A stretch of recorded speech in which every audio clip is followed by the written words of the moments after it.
The compounding effect is the idea that small, consistent, smart choices taken over a long period of time end up delivering big results, uh, bigger results than big, inconsistent, destructive choices. Now, today I wanted to talk about this concept in terms of money now. So, in terms of money now,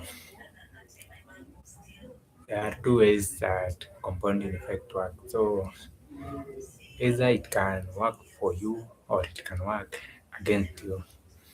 And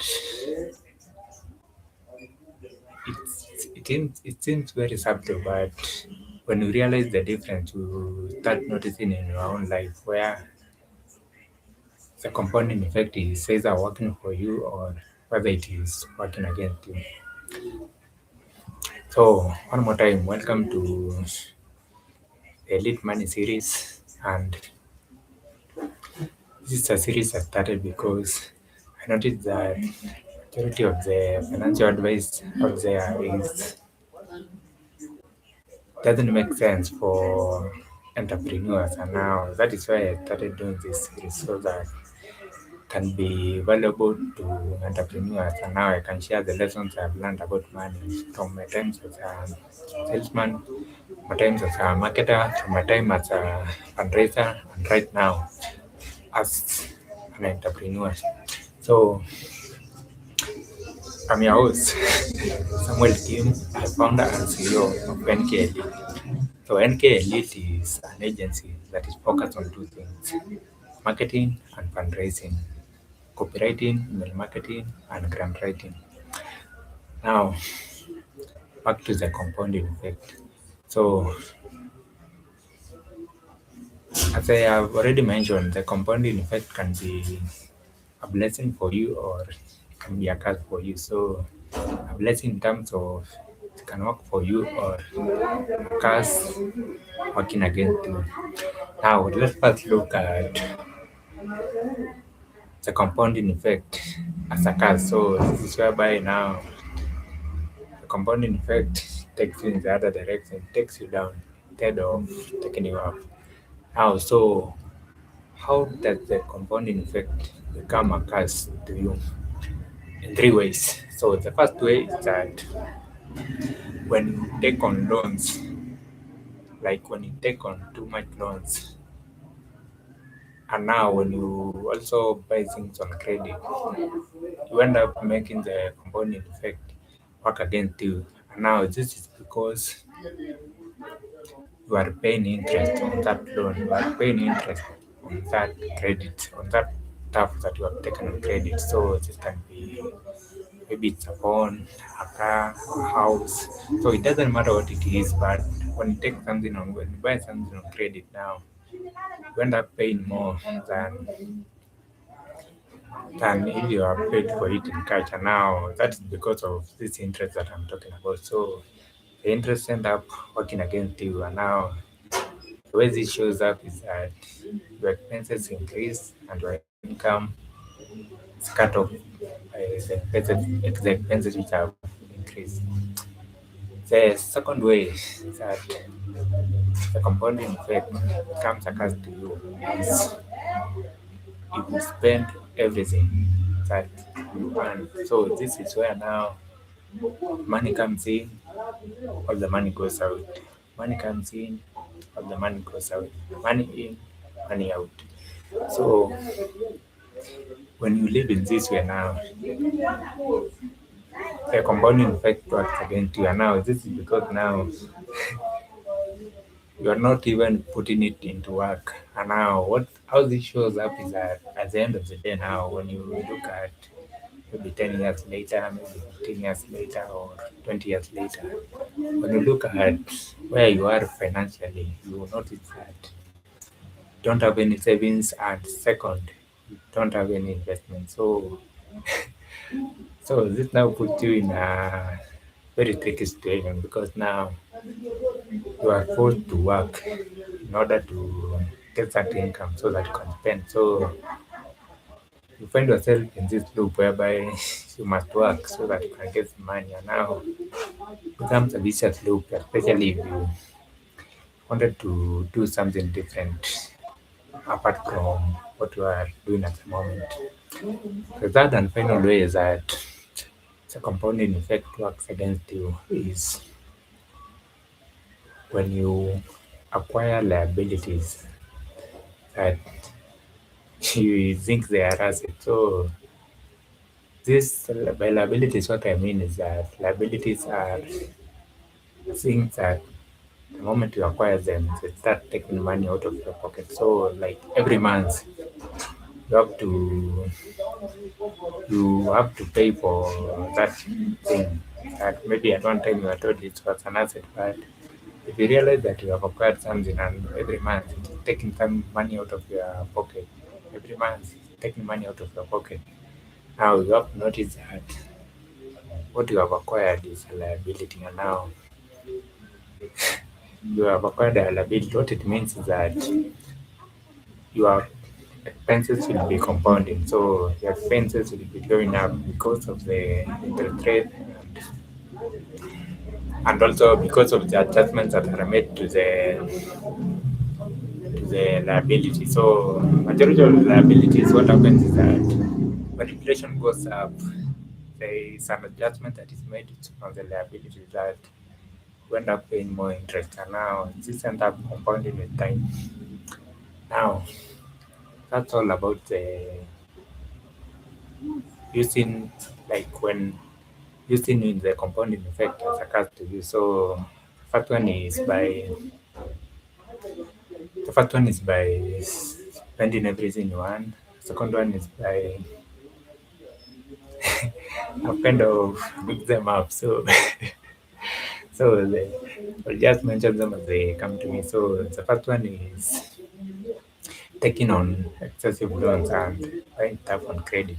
The second one is spending everything you earn. So this is whereby all the money that comes in, you end up spending all of it. And now the third one is that when you acquire liabilities, that at the end of every month, you take money out of your pocket. Now let's look at the positive side of the compounding effect.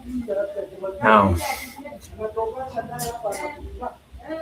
the compounding effect is a two-edged sword, and now what this means is that it can go either way. So it is a tool that you can use, and now when you use a tool now, you use it to do bad stuff, tool will seem to be bad, and now when you use it to do good stuff, it will seem to be good. And now at this time now, when you look at the positive effect of the compounding effect, this is whereby now you use the compounding effect as a lesson for you.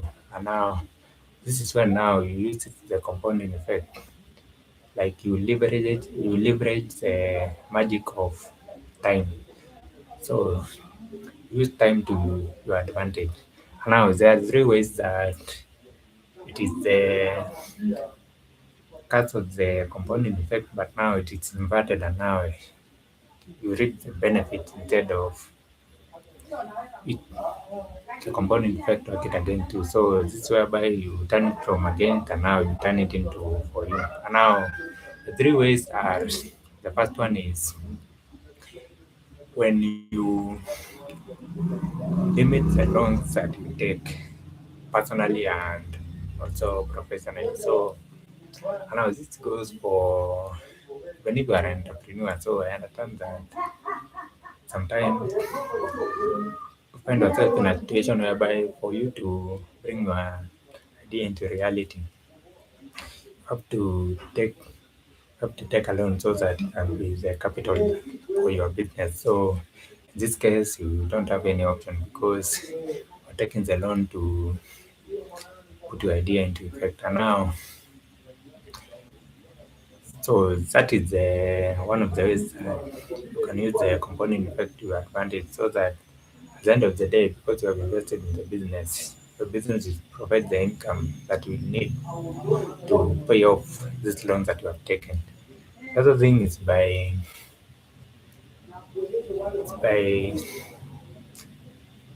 by only by I like to say like avoiding credit, but if you cannot avoid credit, use it to the minimum. So use credit, keep your credit as low as possible. And now what this does is that when you keep your loans at the minimum and you keep your credit on the minimum, what happens is that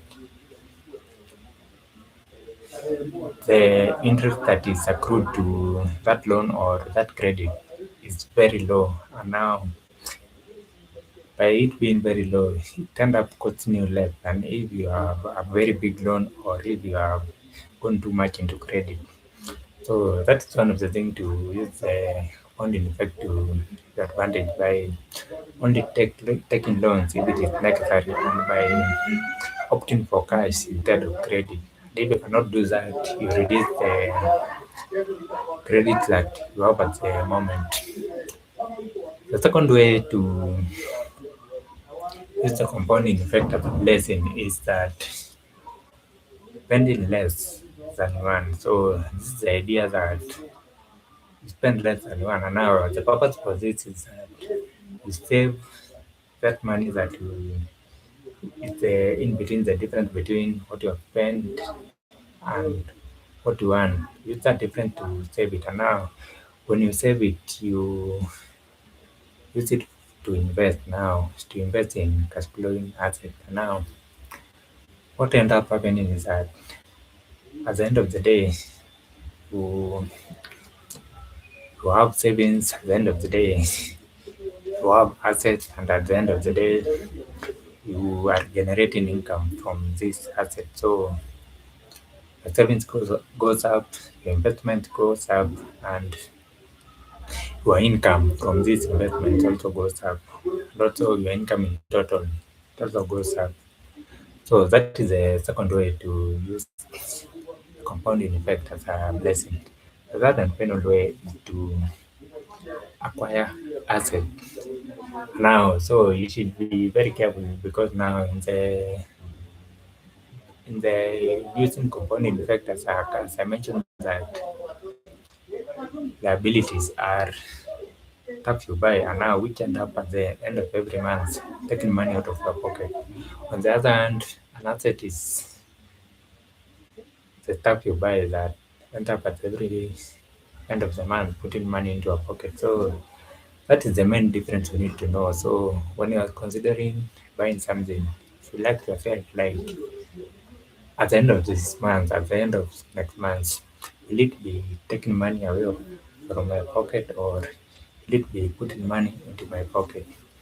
So that's the only thing that matters. And now what happens is that as you increase the asset now, compounding work to your advantage. And now what happens is that your asset increase in value. And now by increasing in value, it means that your income from these assets will also increase. Now by doing that now, your income overall end up increasing too.